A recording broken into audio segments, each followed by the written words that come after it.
guys. Daming mangga si Ate Sinas na dala. Ayan. Ayan. Dinalahan kami ng Sinas ng mangga. Madami.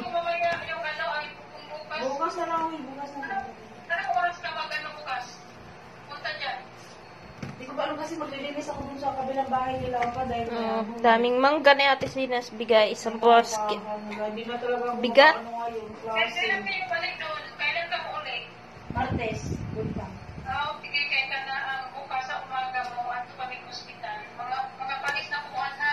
Oo, palis na. Mangga. Kasi ako po magaling kung palis. Bigay ni Ate Sinas. Kaya maglilinis pa po po din yung gamot sa mga palis na tama po.